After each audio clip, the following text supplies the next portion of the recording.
mean, this is the thing about what we do. We laugh and we joke and we tease, but when it's worth ripping the Band-Aid off, we rip it. I mean, let's move on to our next story, because our next story is a quick one for us. But, we had a conversation with Tamatha Paul last night, and that's made the news because in this show, she wasn't particularly gracious towards Chippy. If we're on the left and we've got a relationship with the left parties, if it's something that needs to be ripped off, like we think, me and Chewie at least think, the way that Chippy spoke about and handled the accusations towards Tamatha, then we'll say it. So let's have a look at this. New Zealand Herald. Green MP Tamatha Paul fires back at Labour, says the expectations of parties' law and order policies were already low. So this is on ZB as well now at the moment. Has the build up about everything that happened, what happened when the comments were made, but Paul remains defiant, speaking on a recent episode of BHN podcast. At least big hair. BHN mentioned. Yeah. At least they didn't call us the big mainstream hair. BHN mentioned mainstream media. The Green MP said she felt frustrated regarding Hipkins' comments. I mean, we don't have to read it all out because she went through. I host Pat Britton and asked Paul how it felt having to be the grown-ups in the room all the time. The thing with law and order and Labour is my expectations were already low. So, that's, if they wanted to, Labour could look at that and go, why are you guys, what you're adding fuel to the fire? Because if we think something needs to be talked about, we'll talk about it. The thing about this, which is most hilarious, is poor old Maaaark Mitchell.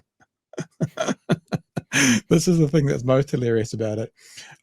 So when we asked about, obviously, Tamatha being police minister, Paul said, well, I would be far more intelligent than Maaaark Mitchell.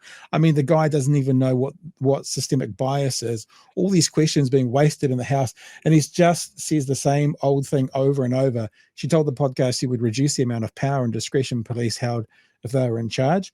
Goes on to say that. Mitchell responded to the comments in a post on his Facebook page. He is coping so hard.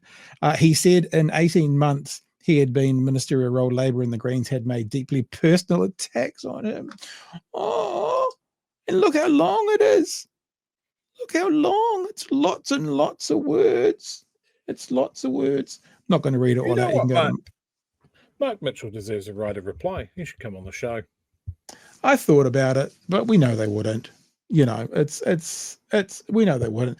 The funniest thing is, and I'm not going to spend all of our time reading through this whole thing, you guys can go look at yourself, is he says in here that I totally reject the claim that people feel less safe with police on the beat. Not what she said. In fact, there is overwhelming evidence that the opposite is true. Not true. It is complete nonsense to claim that all our beat police do is persecute homeless people. Not what she said. In fact, the complete opposite is true. Our frontline police officers are always looking for ways to support and help rough sleepers. I commented on it, and I said this. So, Mark, are you saying 100% of people feel safer with more police around? Because that's not what the police's own research says.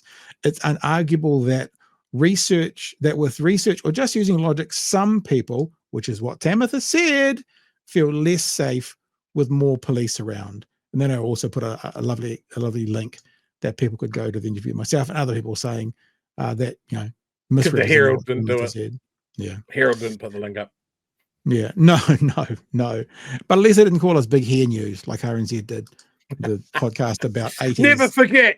Never forget Radio New Zealand. I saw that as well, and I laughed because he does, and the thing, he's obviously seen it. He does exactly what Tamatha criticized him for. I'm like, he doesn't know the numbers and he's not across the facts and figures, and all he says is that New Zealand police are world class, which he does in that Facebook post. Yeah. As well as misrepresenting what he has been misrepresenting the whole time. Hilarious. Okay. The other thing I like about this, and I haven't got this clip. It's a reel or a TikTok the National Party have done with their 7 social media people have decided to come out. Is they've got a clip of Tamatha Paul DJing her anti-police anthems. Yeah. But really Luxon and Maaaark Mitchell are out on the street with our police.